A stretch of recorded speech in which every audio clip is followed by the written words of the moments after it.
Macam biasa kita kena rasa atas dulu. Nak cepat ni.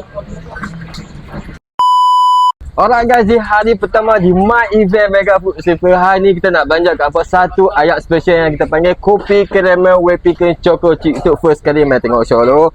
Kita banjakkan kopi, kini caramel kita banjak. Kita bagi layak dulu, bagi stabil, okey. Dan next sebelum tu.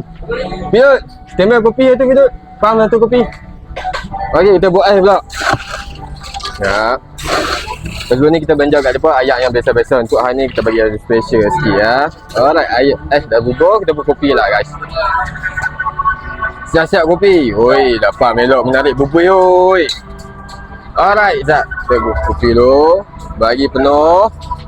Dah penuhi. Kita bagi penuh dulu. So, next pula kita tambah dengan susu sayang. Maaf, saya terlupa. Susu sayang. Baru ada susu lemak manis orang kata. So, dah bubur susu sayang. Kita bubur dengan whipped cream. Mana ada whipped cream? So, kita buat untuk nak bagi lemak lebih manis orang kata. Sini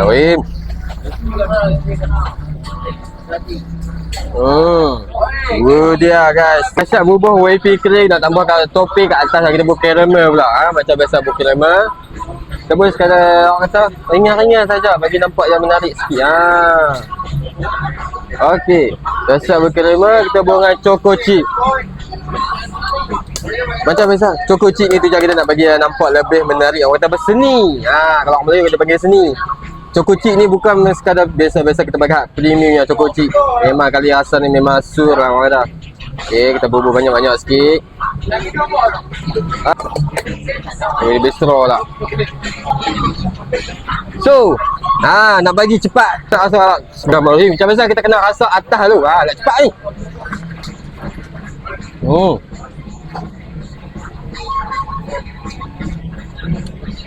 Choco chip whipped cream tambah caramel, memang sur memang sur. Choco chip ni pun bukan biasa banyak. Sampai tengok. Aku makan pun sampai meleleh pun tengok ni, kita rasa ayak pula.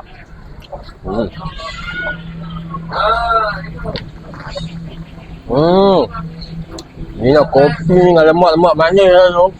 Rumah dengan whipped cream choco chip pun. Mana kita rasa bola ni.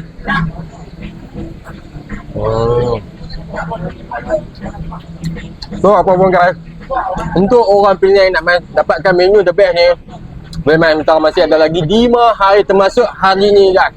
So, baik, sabar lah. Takut memang meleleh ni. Jom.